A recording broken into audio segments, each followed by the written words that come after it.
Hello दोस्तों, नमस्कार। स्वागत है आप सभी का अपना चैनल जीना नॉलेज पे। मैं हूं दोस्तों अमित कुमार। आज देखेंगे हम लोग संगीत के ऐसे प्रश्न जो कि आपके एग्जाम्स के दृष्टिकोण से काफ़ी ही महत्वपूर्ण है, जो कि आपके संगीत के प्रतियोगी परीक्षाओं में पूछा जाता है। जैसे कि दोस्तों आपका हो गया बीपीएससी के द्वारा जो पूछा जाता है, या फिर हम बात कर ले ईएमआरएस की हम बात करें, डीएसएसएसबी की हम बात कर लें, या फिर हम नेट की बात कर ले। तो दोस्तों यहाँ पे जो है आपके यही सब प्रश्नों में से जो है पूछा जाता है, क्योंकि कोई नहीं जानता कि कौन सा प्रश्न जो है आपके बीपीएससी में पूछा जाएगा, कौन सा प्रश्न ईएमआरएस या फिर कौन सा डीएसएसबी या फिर कौन सा नेट में पूछ ले। तो समझ पा रहे हैं ना मेरी बातों को, मैं क्या कहना चाह रहा हूँ। दोस्तों संगीत के जो प्रश्न है, प्रश्न सारे वही रहते हैं, बस डिपेंड करता है कि कौन सा प्रश्न जो है कब पूछ लेगा, किस बोर्ड का, ये कोई नहीं जानता है। इसलिए आप लोगों को जो है सारा प्रश्न जो है काफ़ी इंपॉर्टेंट है हो जाता है इस दृष्टिकोण से। हालांकि भले ही मैं पैटर्न रखा हूँ बीपीएससी का, यानी कि 5 ऑप्शन वाला, जो कि आपके इसमें प्रीवियस ईयर पेपर्स भी देखने को मिलेंगे आपको, जितना मैंने बताया उतना। तो बीपीएससी का भी प्रीवियस ईयर इसमें शामिल है, आपके जो है ईएमआरएस का भी है, और आपका डीएसएसबी का भी है, और नेट का भी है। तो दोस्तों इन सभी जो है आपको यहाँ पे देखने को मिल जाएंगे, क्योंकि दोस्तों प्रश्न जो है आपके संगीत के इधर से उधर, जैसा कि मैंने बताया, होते ही रहते हैं। ठीक है ना, समझ पा रहे होंगे तो समझ गए होंगे।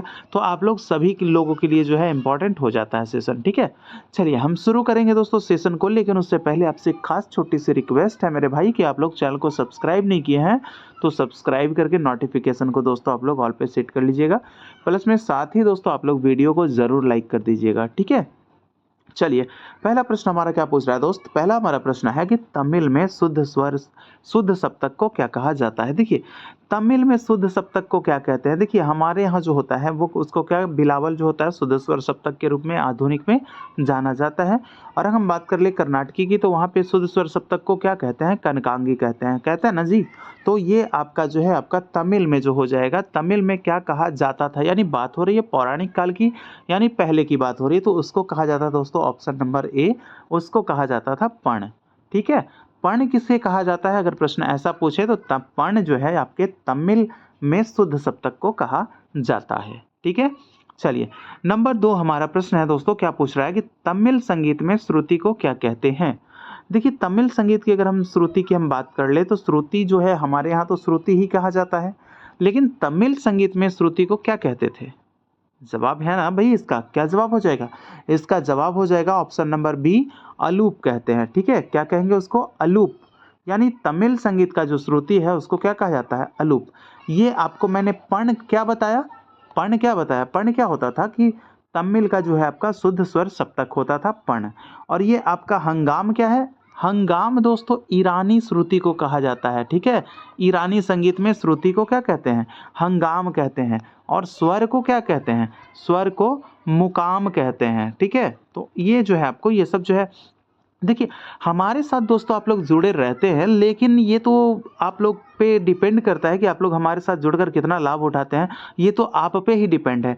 लेकिन मैं चाहता हूं दोस्तों कि मैं आपको लाभ जो है 100 का 100% दूं। क्यों, क्योंकि मैं हमेशा इसीलिए व्याख्या करते चलता हूं हर क्लास में, ताकि जो आपका इर्द गिर्द का जो प्रश्न है वो भी आपका सॉल्व जो है हो जाए। इसीलिए मैं जो है थोड़ा सा एक्स्ट्रा व्याख्या करता हूं। ठीक है, तो देखिए अब आप लोग से बस क्या रिक्वेस्ट करनी है, बस कुछ नहीं दोस्तों, चैनल को जो है आप लोग सब्सक्राइब नहीं किए हैं तो सब्सक्राइब कर लीजिए, बस यही तो रिक्वेस्ट रहती है हमारी तरफ से। साथ ही दोस्तों उन बच्चों के पास शेयर भी कर दिया कीजिए सेशन, जिन बच्चों के पास नहीं पहुंचता है। ठीक है, चलिए आगे देखिए, अगला हमारा प्रश्न है, संगीत सार पुस्तक के लेखक कौन है। तो संगीत सार अगर हम पुस्तक की अगर हम बात करेंगे तो इसके लेखक कौन हो जाएंगे, पार्श्वनाथ। नहीं भाई, छाटना भी हमको आना चाहिए, क्योंकि पार्श्वनाथ का जो ग्रंथ है वो कौन सा है, संगीत आपका क्या है, संगीत समय सार होता है ना, संगीत संगीत समय सार जो है आपका क्या हो जाता है, ये ग्रंथ जो है आपका लिखे हैं कौन, पार्श्वदेव। लेकिन यहाँ पे क्या पूछ रहा है, सार के बारे में, संगीत सार, तो इसका जवाब होगा विद्यारण्य। यही आपका सही जवाब हो जाएगा, विद्यारण्य ने लिखा है संगीत सार पुस्तक। और अहोबल ने क्या लिखा है भाई, अहोबल ने क्या लिखा है, संगीत पारिजात के लेखक कौन है, संगीत पारिजात। ठीक है, पारिजात ये लिखा है अहोबल ने, संगीत पारिजात अहोबल। ठीक है, देखिए अब यहाँ पे आपका जो जवाब आया विद्यारण्य, संगीत सार पुस्तक के लेखक कौन हुए, आपके विद्यारण्य हो गए। ठीक है, चलिए आगे देखिए, अगला प्रश्न है हमारा कि सर्वप्रथम मेल शब्द का, दोस्तों देखिए एक चीज मैं आपको बता दूं कि देखिए आपको यहाँ पे दिख रहा होगा कि पीडीएफ के लिए टेलीग्राम ज्वाइन कर लीजिए। तो टेलीग्राम आप लोग कैसे ज्वाइन करेंगे? टेलीग्राम ज्वाइन करने के लिए आप जाएंगे टेलीग्राम पे और वहां सर्च करेंगे जीना नॉलेज। ठीक है, आपको इतना सर्च करना है, जीना नॉलेज, केवल जीना नॉलेज। ठीक है, इतना सर्च करेंगे आप। वहाँ पे क्या करेंगे, टेलीग्राम पे जब आ जाएगा तो वो उसको आप लोग ज्वाइन कर लीजिएगा। और वहाँ पे जो है पर डे का जितना भी हम क्लास करवाते हैं म्यूजिक का जो भी, तो आपको वो सेशन का जो है पीडीएफ वहाँ पे मिल जाता है, वहाँ पे हम प्रोवाइड करवा देते हैं। ठीक है, और नहीं तो आप लोग डिस्क्रिप्शन बॉक्स में देख लीजिएगा, वैसे उसका जो है यहाँ पे हम दे देंगे, तो आप लोग देख लीजिएगा। ठीक है, तो अब आगे बढ़ें। देखिए बढ़ना है आगे, क्या पूछ रहा है कि सर्वप्रथम मेल शब्द का उल्लेख किस ग्रंथ में मिलता है? भाई मेल शब्द का उल्लेख जो है ना किस ग्रंथ में मिलता है? सबसे पहले अगर हम बात करें तो विद्यारण्य की ग्रंथ है। कौन सी? संगीत सार। किसकी ग्रंथ है? विद्यारण्य की। और इसी ग्रंथ में जो है मेल शब्द का प्रयोग सबसे पहले मिलता है। जैसे कि राग का किसमें था? राग का किसमें था? मैंने बताया दोस्तों, पिछले सेशन में बताया था। चलिए इस सेशन में आपको जो है वही कंप्लीट करना है, यानी कि कमेंट करना है। ठीक है, तो राग शब्द का उल्लेख किस ग्रंथ में था? आप चलिए कमेंट कीजिए। तो मेल शब्द का उल्लेख जो है सर्वप्रथम आपके संगीत सार में किया गया है। और ठेके का हमने बताया था कि ठेके का उल्लेख किसमें था। तो अगर आप लोग रेगुलर मेरे सेशन को देखते हैं तो आप लोग तो बहुत कुछ सीख लिए होंगे और बहुत कुछ आगे सीखेंगे भी। तो इसीलिए आप लोग हमसे जुड़े रहिए। और दोस्तों देखिए, अगर अपनी तैयारी को और बेहतर बनानी है तो भई तो हम तो हैं ही, बिल्कुल मैं बना हुआ आप लोगों के लिए। अगर और बेहतर करनी है तो आप लोग जो है जितने भी यूट्यूब पे पढ़ा रहे हैं, जो भी आपको अच्छे लगते हैं, आप उनके साथ जुड़कर म्यूजिक का और क्लास जो एक्स्ट्रा कर सकते हैं और अपनी तैयारी को बेहतर कर सकते हैं। ठीक है, चलिए आगे देखते हैं। 5वां नंबर प्रश्न हमारा है, पुरंदर दास के गुरु कौन थे? देखिए पुरंदर दास ये क्या है भाई? कर्नाटकी संगीत पद्धति के पितामह माने जाते हैं। कौन? पुरंदर दास। ठीक है, पुरंदर दास ये क्या है? कर्नाटकी संगीत पद्धति के पितामह हैं। और इनके गुरु कौन थे भाई? इनके गुरु के बारे में अगर बताया जाए तो इनके गुरु थे विद्यारण्य। और विद्यारण्य के ग्रंथ क्या था? संगीत सार। और संगीत सार में क्या किया गया था? मेल शब्द का उल्लेख किया गया था प्रथम बार। ठीक है, चलिए आगे देखिए। अगला प्रश्न हमारा है 5वां नंबर का कि सामगान का अंतिम भाग क्या कहलाता था? देखिए सामगान में मुख्य कितने गायक होते थे? मैंने बताया था 3 मुख्य गायक होते थे। इसमें आपका क्या क्या होता था? उद्गाता होता था, प्रस्तोता होता था और एक आपका प्रतिहर्ता होता था। तो ये मुख्य 3 गायक हुआ करते थे। और सामगान कितने स्वरों से गाया जाता था? तो 3 ही स्वरों से ये भी गाया जाता था, उदात, अनुदात और आपके स्वरित। ठीक है, चलिए अब यहाँ पे देखेंगे प्रश्न हमारा क्या है कि सामगान के अंतिम भाग को क्या कहते हैं? तो अंतिम भाग जो हो जाएगा यानी आपका ये क्या हो जाएगा? निधन। भाई जीवन की अंतिम यात्रा यानी कि निधन हो जाएगा। ठीक है, चलिए आगे देखते हैं। हमारा 7वां नंबर जो प्रश्न है हमारा क्या पूछ रहा है कि सांगीतिका पत्रिका यानी संगीतिका पत्रिका कहाँ से प्रकाशित होती है? तो इसका जवाब क्या हो जाएगा? देखिए पत्रिका है एक भाई, संगीत की संगीतिका, वो कहाँ से प्रकाशित होती है? तो संगीतिका पत्रिका की अगर हम बात कर लेंगे तो वो आपके इलाहाबाद से प्रकाशित होती है। ठीक है, हाथरस वाला भी बताऊंगा आपको। आगे देखिए, आगे क्या है। अगला प्रश्न हमारा क्या है कि रामायण काल में वाद्यों को किसकी संज्ञा दी गई थी? तो रामायण काल की अगर हम बात कर लेंगे तो रामायण काल में वाद्यों को किसकी संज्ञा दी गई थी भाई? तो रामायण काल में क्या कहा जाता था? तुर्य कहा जाता था। और भरत काल में कुतुब। ठीक है, और वृंदगान क्या होता था? जिसमें कि बहुत सारे लोग जो है अपने अपने वाद्य को लेकर बैठ के, यानी कि समूह गायन जो होता था वही वृंदगान। और इसको पाश्चात्य संगीत में क्या कहते हैं? ऑर्केस्ट्रा कहा जाता है। चलिए आगे देखिए। 9वां नंबर हमारा प्रश्न है, क्या कह रहा है कि किस ग्रंथ में कहा गया है नृत्य वादन पर और वादन गायन पर? यानी नृत्य जो है वो वादन पर है और वादन जो है वो गायन पर आधारित है, ऐसा किस ग्रंथ में कहा गया था? तो ये आपका बहुत चर्चित ग्रंथ है दोस्तों। आपका ऑप्शन नंबर ए सही जवाब हो जाएगा, यानी कि संगीत रत्नाकर। संगीत रत्नाकर में ही सारंगदेव ने कहा था कि नृत्य जो है वादन पर है और वादन जो है वो गायन पर है। ठीक है, चलिए आगे देखिए। अगला प्रश्न हमारा 10वां नंबर कि मानव देह में नाद की उत्पत्ति के कितने स्थान माने गए हैं? यानी मानव देह यानी कि कहने का मतलब जो मानव शरीर है दोस्तों, उसमें नाद उत्पत्ति हम कहाँ कहाँ से कितने स्थानों से कर सकते हैं? तो ये आपके कितने स्थानों में माने गए हैं? तो इसके जो स्थान है दोस्तों आपका ऑप्शन नंबर सी जवाब हो जाएगा, यानी कि 5। नाभि, हृदय, कंठ, मस्तक और मुख। ठीक है, नाभि, हृदय, कंठ, मस्तक और एक आपका हो जाता है मुख। ये आपके 5 माने गए हैं। ठीक है, चलिए आगे देखिए। अगला प्रश्न हमारा 11 नंबर का कि पाणिनि के अनुसार पाणिनि, देखिए पाणिनि क्या है भाई, पाणिनि का जो ग्रंथ है कौन सा है, अष्टाध्यायी है, ठीक है। तो पाणिनि के अनुसार मानव देह में नाद की उत्पत्ति कितने स्थानों से माने गए हैं। अगर हम पाणिनि की बात करेंगे ना तो पाणिनि ने 8 माने हैं, ठीक है। पाणिनि ने 8 माने हैं, कौन कौन सा है, हृदय है, कंठ है, मूर्धन्य है, जिह्वाद है और दांत है, नाक है, होष्ठ है और तालु है। ये 8 माने हैं, किनके अनुसार, पाणिनि 8 माने हैं और आपके जो मानने वाले जो मुख्य है वो 5 ही है, ठीक है। तो पाणिनि पूछेगा तब आपको 8 लगाना है, ऐसे आपको 5 ही लगाना है। आगे देखिए अगला प्रश्न है, संगीत नामक पत्रिका कहाँ से प्रकाशित होती है। संगीत नाम की एक पत्रिका है दोस्तों, ये जो साप्ताहिक पत्रिका है ये कहाँ से प्रकाशित होती है। इसका जो जवाब हो जाएगा ऑप्शन नंबर सी जवाब हो जाएगा, हाथरस से, ठीक है। ऑप्शन नंबर सी हाथरस हो जाएगा इसका जवाब, हाथरस से संगीत नामक पत्रिका प्रकाशित होती है। अगला प्रश्न है हमारा कि संगीत लहरी नामक पत्रिका कहाँ से प्रकाशित होती है। देखिए संगीत लहरी, लहर जो उठी थी वो कहाँ से, झांसी, यानी कि झांसी वाली रानी, यानी झांसी से लहर उठी थी, किस लिए, स्वतंत्रता संग्राम का। तो झांसी आपको याद रखना है, संगीत लहरी तो झांसी, ठीक है।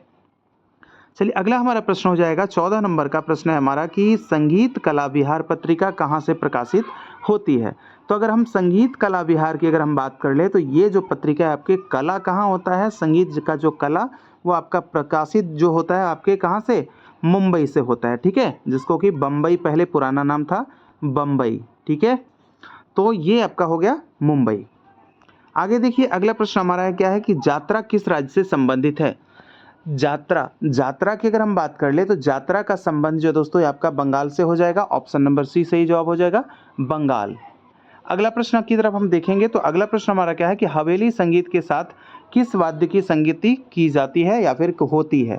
तो हवेली संगीत में जो वाद्यों की जो संगति होती है वो कौन सी होती है, ऑप्शन नंबर ए पखावज होती है, लेकिन आजकल क्या है, तबला का भी प्रयोग कर दिया जाता है, आजकल तो तबला फेमस हो गया है, ठीक है। तो हवेली संगीत जो है आपके किस वाद्य यंत्र की संगति, तो पखावज की। मृदंगम और खोल ये सब क्या है, ये आपके कर्नाटक संगीत पद्धति के अवनद वाद्य हैं। आगे देखिए 17 नंबर प्रश्न है कि चित्रा वीणा में तारों की संख्या कितनी होती है।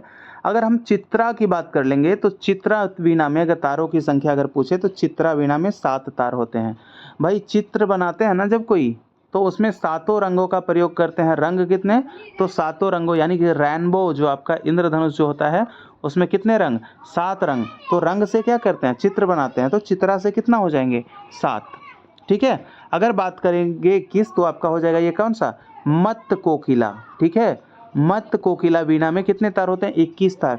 और ये 9 तार जो होता है आपको बताना है कि किस वाद्यंत्र में, किस वीणा में 9 तार होता है, क्या विपंची वीणा में है या फिर आपका और कोई वीणा है। तो आप लोग को फटाफट जो है आप लोग कमेंट कीजिएगा, और 7 इसका सही जवाब, चित्रा वीणा में 7 तार। अगला प्रश्न की तरफ हम देखेंगे कि वाहिद खां कौन सा वाद्यंत्र बजाते थे। देखिए वाहिद खां की अगर हम बात कर ले तो वाहिद खां बजाने वाले थे क्या भाई, ऑप्शन नंबर ए सही जवाब हो जाएगा, सुरबहार, ठीक है, सुरबहार हो जाएगा। चलिए 19 नंबर की हम बात कर लेंगे कि विचित्र वीणा का दूसरा नाम क्या है। विचित्र वीणा को अन्य किस नाम से जाना जाता है। तो विचित्र है तो विचित्र भाई कैसा होगा, ये आपका बट्टा लग जाएगा, ठीक है। थोड़ा सा भाई लड़खड़ा क्यों रहा हूँ मुझे पता नहीं चल रहा है। चलिए विचित्र वीणा का दूसरा नाम क्या है, बट्टा वीणा, ठीक है। तो विचित्र वीणा को बट्टा वीणा भी कहा जाता है। अगला प्रश्न है हमारा दोस्तों 20 नंबर का, क्या हो जाएगा कि प्रथम तबला वादक जिन्हें पद्म विभूषण दिया गया, वेरी इंपॉर्टेंट, इसको रखिएगा, वेरी इंपॉर्टेंट, वेरी इंपॉर्टेंट श्रेणी में इसको लगा लीजिएगा।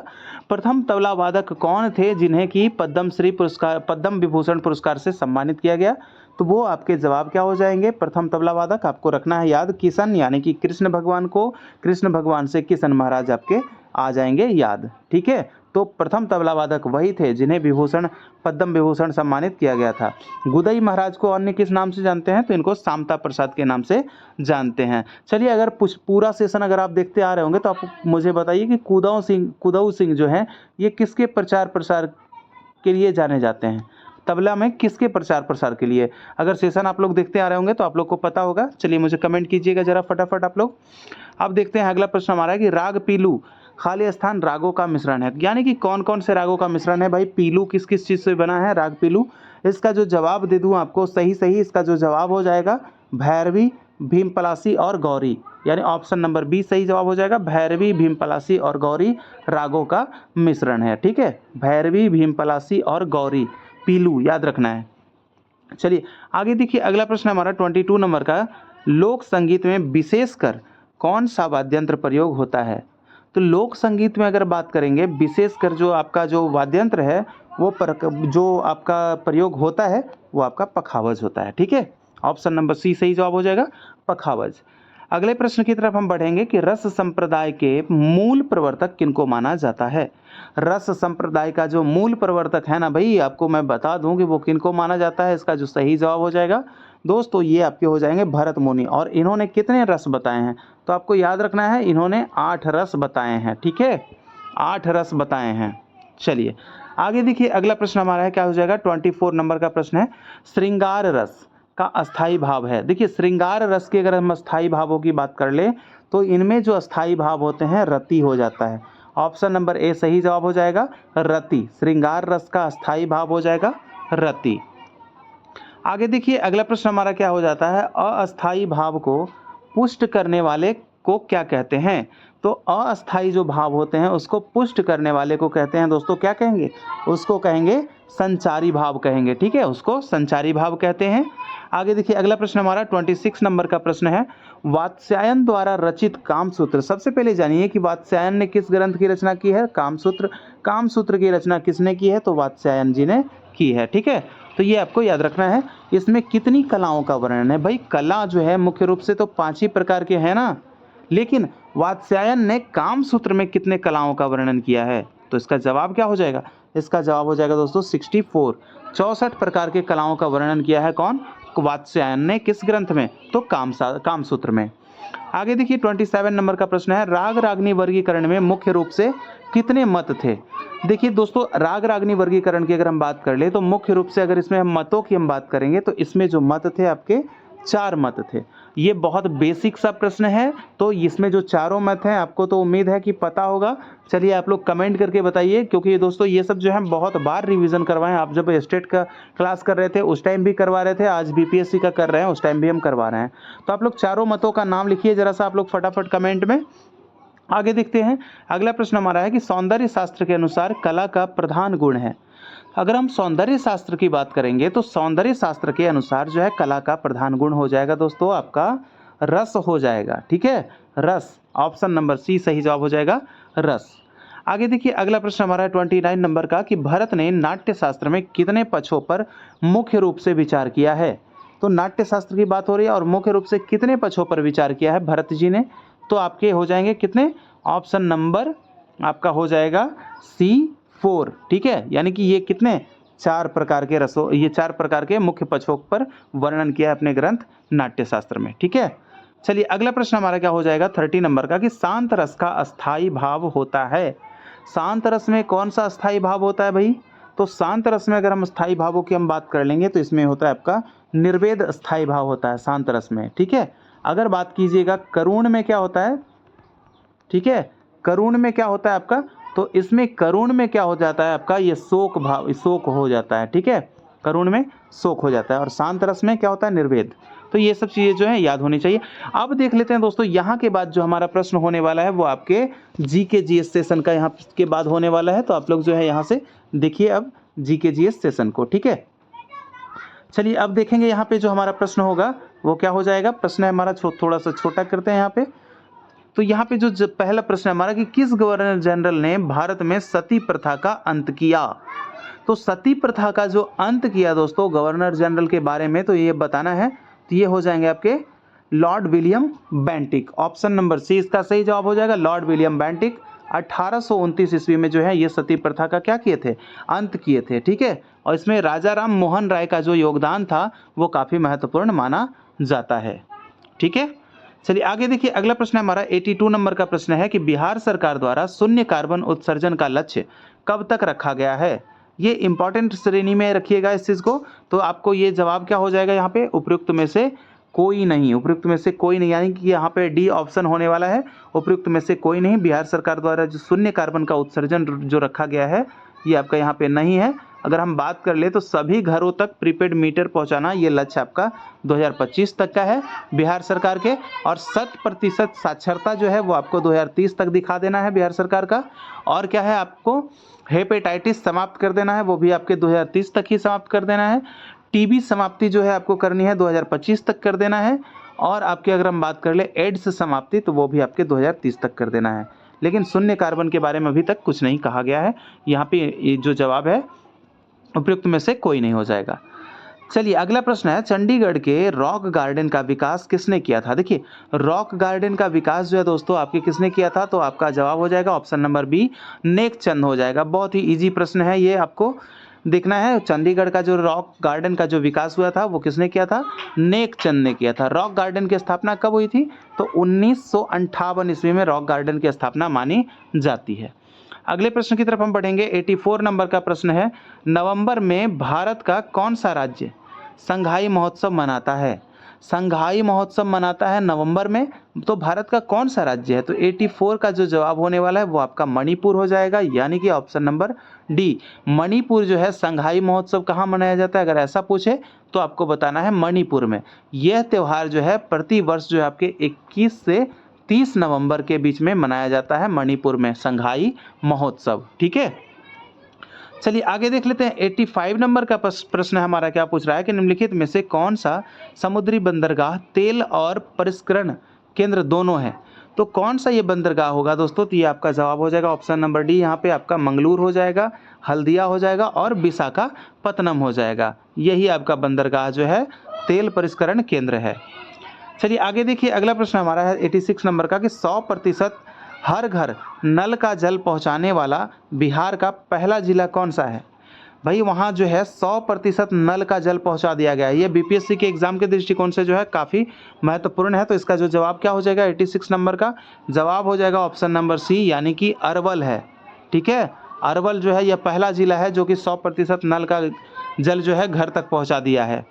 चलिए आगे देखिए, 87 नंबर का प्रश्न हमारा है, क्या पूछा जा रहा है इसमें कि वर्ष 2020 में बिहार के प्रथम प्रवासी पक्षी महोत्सव किस जिला में आयोजित हुआ था? देखिए एक तो आपको यहाँ पे जानकारी मिल गया कि प्रथम प्रवासी जिला जो पक्षी महोत्सव जो है आपका मनाया गया कब, 2020 में। तो ये आपका कहाँ मनाया गया, कौन से आपका जो जिला था? इसका जवाब हो जाएगा भागलपुर हो जाएगा। ठीक है, भागलपुर इसका जवाब हो जाएगा, भागलपुर। चलिए अब देखेंगे हम लोग जो अगला प्रश्न हमारा 88 नंबर का, ये प्रश्न हम लोग देखने वाले हैं, थोड़ा सा छोटा करते हैं इसको। अगला प्रश्न है कि बिहार का पहला तैरता हुआ सौर पावर प्लांट कहाँ बनकर तैयार हुआ है?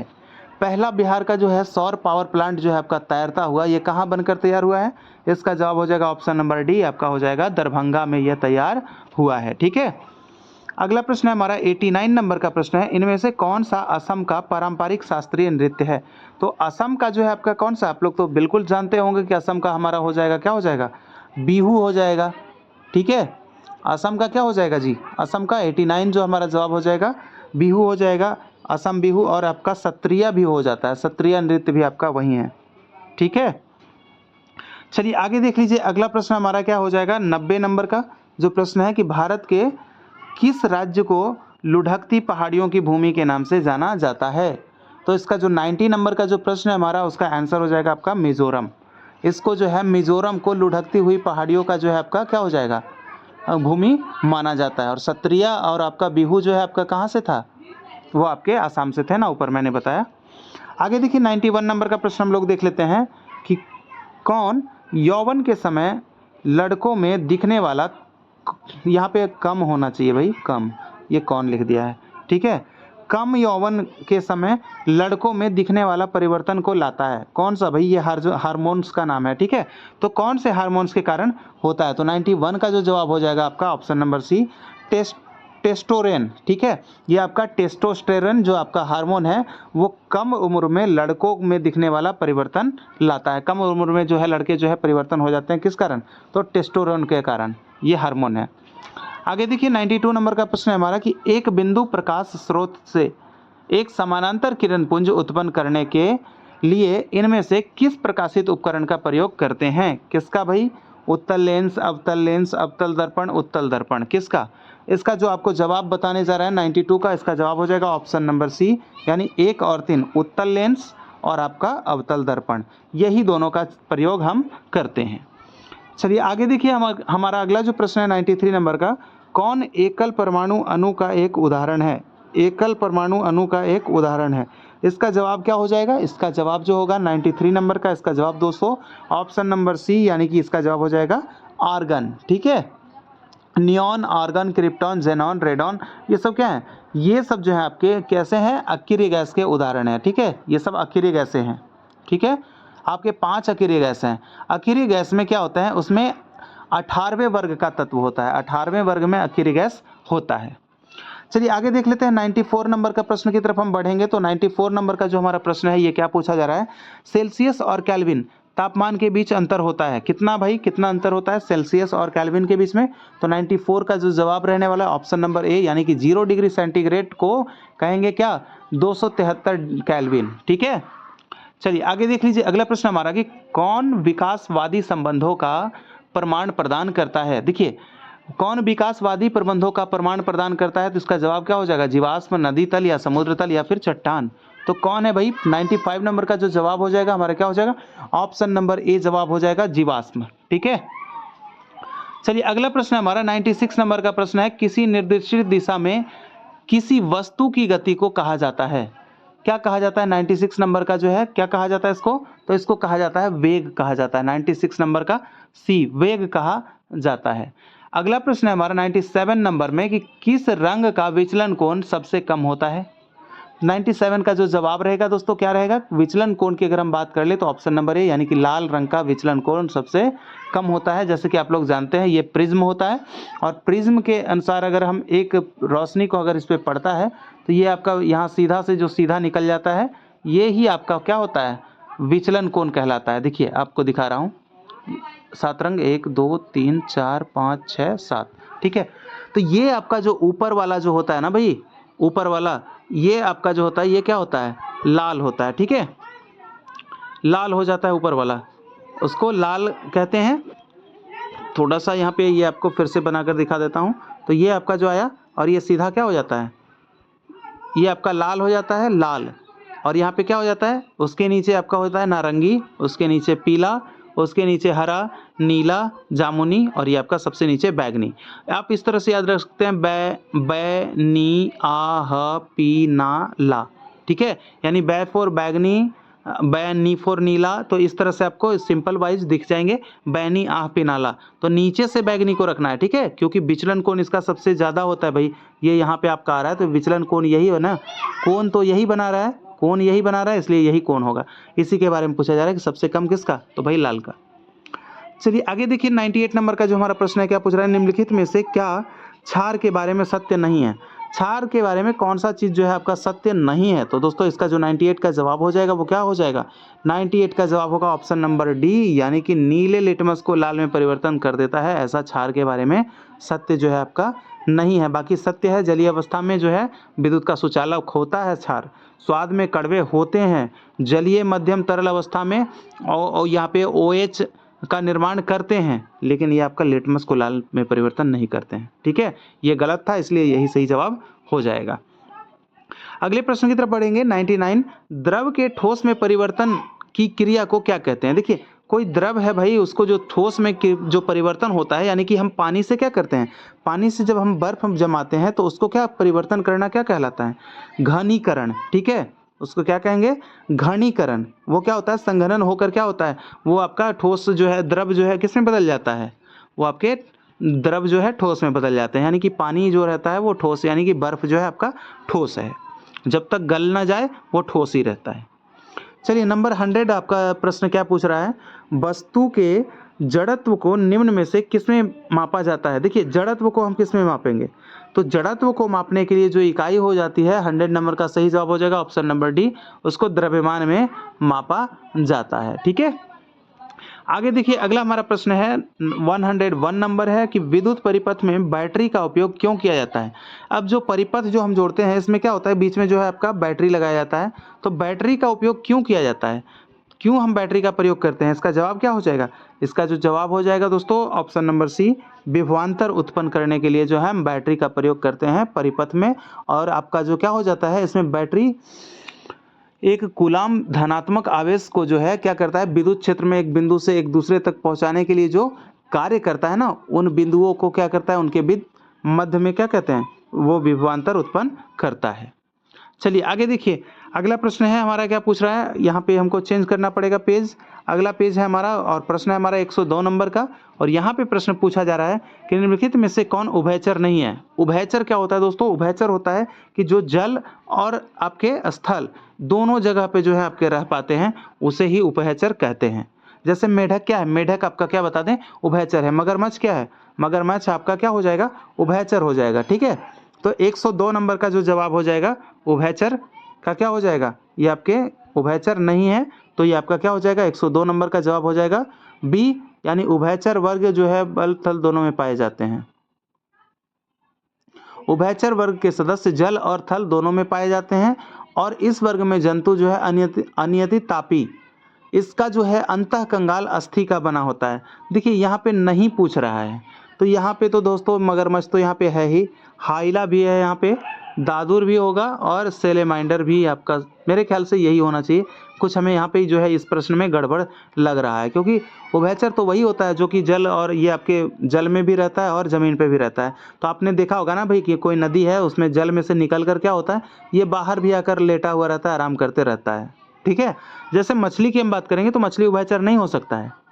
ठीक है, तो ये आपका जो है यहाँ पे थोड़ा सा ये आप देखिएगा, ये मगरमच्छ जो उभयचर है, लेकिन यहाँ पे आंसर जो आपका दे रखा है मगरमच्छ के बारे में ही, तो ये भाई मैं नहीं मानता इसको। ठीक है, चलिए आगे देखिए। अगला प्रश्न हमारा 103 नंबर का, बेकिंग सोडा बनाने में निम्नलिखित में से किस अम्ल का प्रयोग किया जाता है?